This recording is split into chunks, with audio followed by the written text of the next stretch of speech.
Hi, I'm Onika, and I'm a level 1 chef. Hi, I'm Emily, and I'm a level 2 chef. Hi, I'm Saúl. I've been a professional chef for the past 23 years. A perfect breakfast burrito to me is supposed to have sausage, cheese, eggs, spicy salsa, homemade flour tortilla. All the elements of it just need to mesh together like a dance party. But everyone has that 1-2 step. It's like, to the left. I think it's not a breakfast burrito unless you have eggs and a burrito wrap. Beyond that, world's your oyster, baby.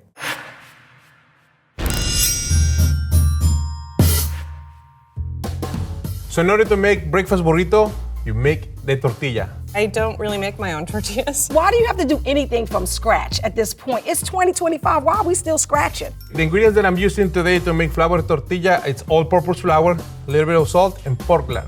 Also, beet juice. I'm just going to warm these up with a damp cloth in a low oven for a few minutes.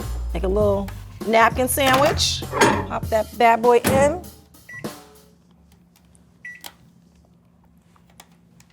That was the hard part.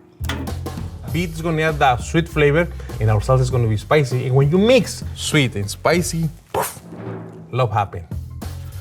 Look at this.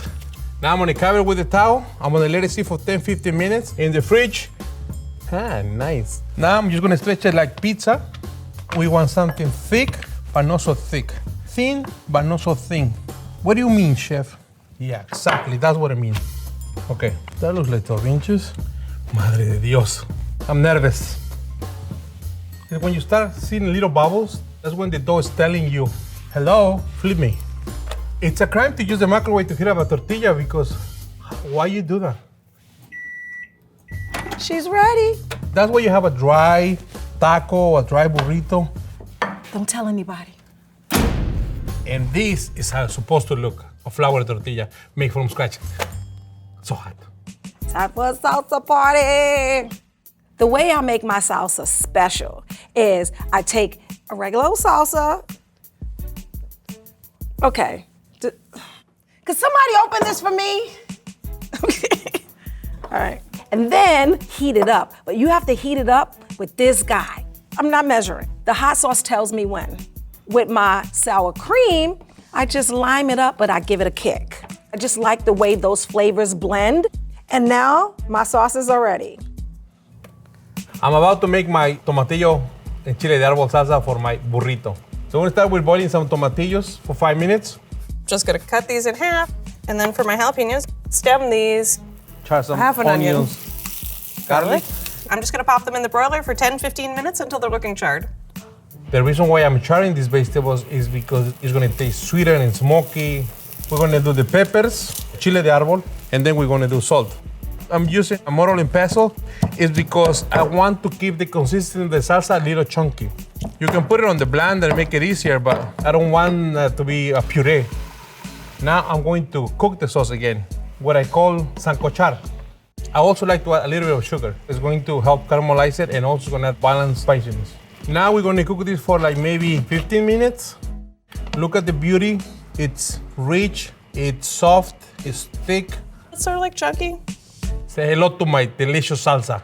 All right, so other than my eggs, I have two things that are going into this burrito. Some onion and chorizo. I find the onion just adds a nice like base note, and just a little funk. Most of the breakfast burritos I've had in my life that had meat had chorizo. So to me, it's just like the option. Okay, so in my filling, I'm gonna have bacon, but I'm gonna stir fry it. It makes the sides crispier. This chorizo looks nice and crispy. My onions look cooked. Everything smells delicious. It's coming together. I'm gonna use this same bacon grease for these veggies. I know these vegetables are like, what the hell is this? It's bacon grease, girl. You came to New York for a reason. So I'm adding spinach. It kind of just makes everything feel more alive. I could have chopped it up, but hey.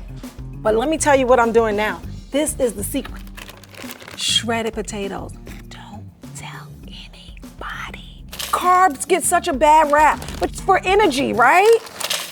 I'm gonna be making my own chorizo, homemade chorizo. So it's very important that you soak your peppers because I want this paste to be nice and creamy. I'm using two types of peppers. Poblano, it's a little bit smoky, and a guajillo. For color and texture, 8 cloves of garlic. When you add garlic and pork, forget it. Mexican dry oregano, There's no Mexican oregano, you're not making chorizo, you're making something else. Dry thyme, cumin, comino, majoram. Apple cider vinegar. I should be taking 2 ounces of this every morning. I'm gonna start tomorrow. It's not just gonna cure some of the pork, it's also gonna kill any spices from those peppers if they're spicy. Look how thick, rich this marinade looks. So I got some pork shoulder. I'm going to start by grinding my pork. There you go, the last. The key to make the best chorizo is that the marinade needs to be in the meat at least overnight. So the longer you let sit the marinade with the pork, it's gonna be more delicious. In order to make an omelet, you gotta break some eggs. We're adding the Tonys, always adding Tonys, some pepper, and guess what? A smoked paprika to make it seem like the bacon is like smoked. You gotta crumble in a little queso blanco. Now I'm gonna do some of the sour cream, a little bit of heavy cream. I gotta make sure I break the chorizo into little pieces. Let's melt some butter. We have butter. Why use a lot of butter? Because butter good.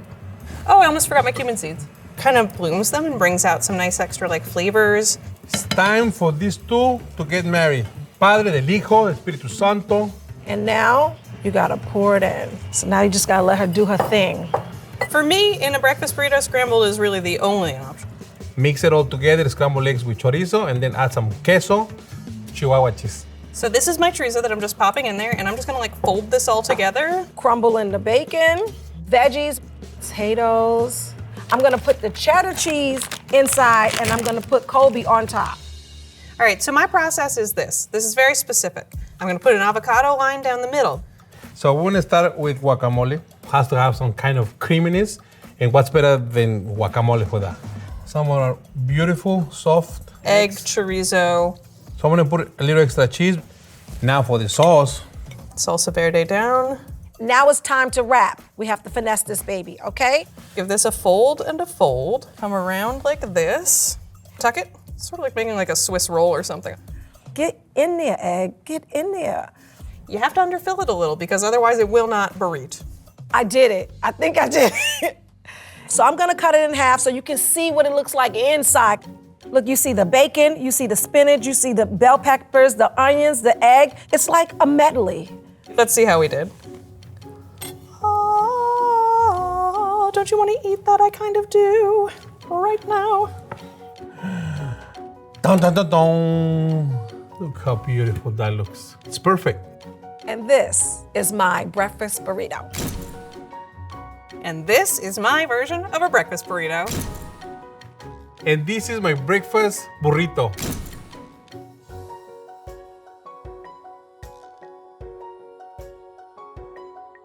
Let's get into it. I can't wait to dig into this. I'm just gonna try it, see what happens. This is delicious. Oh, that's good.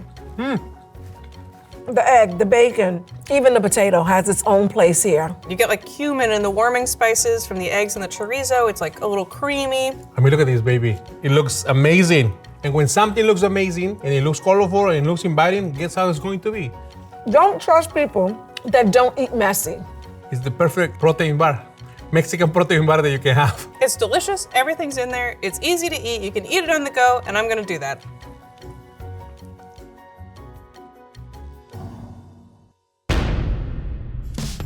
Breakfast burritos are made of eggs with lots of tasty additions, wrapped in a flour tortilla and served hot. Let's see how each of our three chefs made theirs. Onika and Emily used commercial flour tortillas, which contain glycerin, a food additive that helps to maintain moisture, which keeps the tortillas pliable. Saúl made red beet tortillas. They get their gorgeous and stable color from a class of betalain pigments. The beets add nutrient density to the tortilla with fiber, manganese, iron, and potassium. Onika used store-bought salsa with additives like calcium chloride to help the tomatoes maintain their diced shape, and a citric acid as a preservative. Emily charred her tomatillos and peppers, which developed roasted, toasted, and smoky pyrazine compounds. The touch of acid from lime really brightened her green salsa. Saúl dry toasted his arbol chilies, dehydrating the chilies and thereby concentrating the flavor and spicy capsaicin. Capsaicin is contained in the ribs and seeds of the chilies, so removing them can lower the heat and allow for some of the fruity qualities of the arbos. Onika used crispy bacon with sautéed bell peppers and onions. Green bell peppers contain 2-methoxy-3 isobutylpyrazine, which give a characteristic aroma and flavor. Emily added sliced avocado. Botanically, it's a fruit that's high in fat and green from the pigment chlorophyll. It browns easily when cut because of the enzyme polyphenol oxidase, which is activated when the flesh is cut open and exposed to oxygen. Saúl's guacamole was straightforward, so the ingredients could really shine. Lime juice is fruity, but mostly add intense acidity that slows the browning process. Onika whisked her 4 eggs. Whisks have multiple concentric looped wires that are designed to add air and stretch proteins as it moves through the liquid. Whisking action unwinds the globular egg white proteins and stretches them so that they can catch and coat air as it's mixed in, adding a bit of fluffiness to her eggs. Emily briefly sautéed her cumin seeds in the pan before adding her eggs. Aromatic, lipid-soluble flavor molecules like cumin aldehyde are expressed in the hot butter. You get the aroma almost immediately. She also added chorizo, a pork-based spicy sausage. It's got paprika, which is red from the presence of carotenoids like capsanthin. Saúl added heavy cream to his eggs, which adds calories and richness and lightens the color of his eggs. Breakfast burritos are great for breakfast or any time of day. We hope you'll take some of these tips to make your breakfast burrito as fabulous as our 3 chefs' versions.